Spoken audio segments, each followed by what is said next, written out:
بس ما مخبر واړو مې څه کوڅه سنډې مې خدای دې بېخو امبر سره مېخې تورې سنډې مې خرې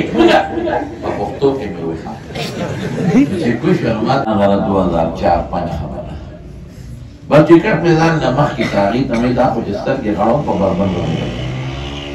ټولې بربند امرګرو ما ته وی چې بس ټیک ده داسې وکړو چې سار دې موضوع شاپینګ ده لکه نو ما وی چې شاپینګ به کوم ځای کوې خو ټولې ښځې وی نه سهار وختي ښځې واقعي سهار وختي په دې بازارونو کې دا مردارې اوده پرتې وي په کورونو کې نه روزي او ډیوټو والا دي نو سهار یې زموږ ته ما ته ویل چې یو مارکېټ کې سودا لګوم نو مارکېټ ته مونږ بره په لیفټ کې ختم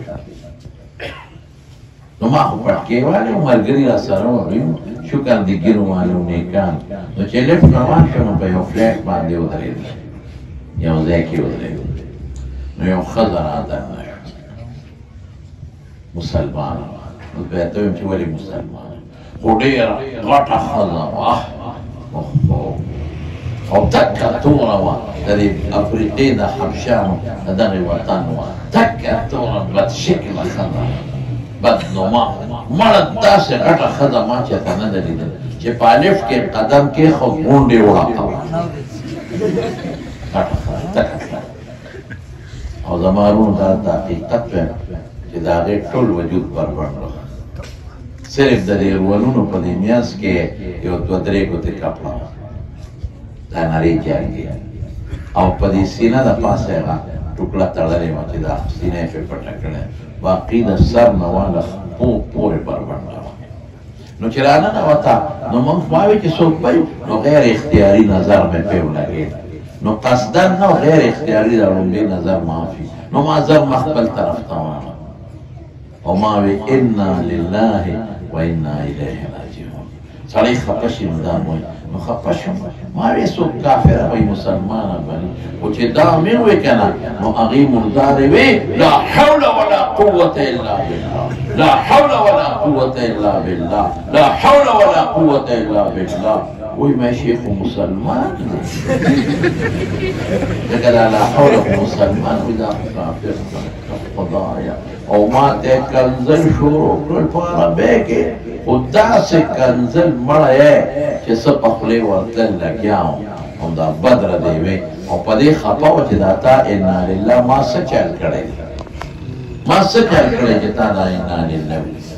ما بیا ملګرو ته مې ګوره د دې ښځې نه دا معلومه شوه چې دا مسلمانه وه ځکه چې دا لا حول مسلمان وي کافرې نه وي او مې دا چې غصه شوه کنځل یې ما ته وکړل دا ولې دې دا په دې خفه شوه چې تا دا انا لله ولې وي ما څه ګناه کړې ده یعنې دې ته د خپله ګناه ګناه نه ښکارېده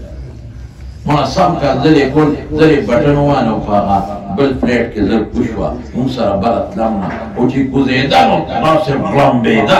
او ما ته یې نه کتل او کنځل او سپکې وې بس ما مخ ور واړو مې څه کوڅه سنډې مې خدای دې بېخو امبر سره مېخې تورې سنډې مې خرې په پښتو کې مې وښه چې کوشش ما ته ملګرو ویل هغوی خندل وي دا ښځه په پښتو پوهېده چې دا تا ورته سوی مینا مینا نو یې بیا دې ولې وې مې زه پاګل وم چې دې ته مې ما له خو 2-3 ټکې عربي راتله اوس به مې ورته حماره ویلو خرې ته ویل کلبه به مې ورته ویلي دا سپی ته ویل داسې نور الفاظ ما سره په عربۍ 2-3 ټکي شته ورته مې عربۍ کې ویلي شو وی ولې دی نه وي مې پاګل وم او خو دومره بلا وه که یو دیکې را کړی و په خدای کې چې پړ کړی مې و خو ځان له مصیبت خو هغه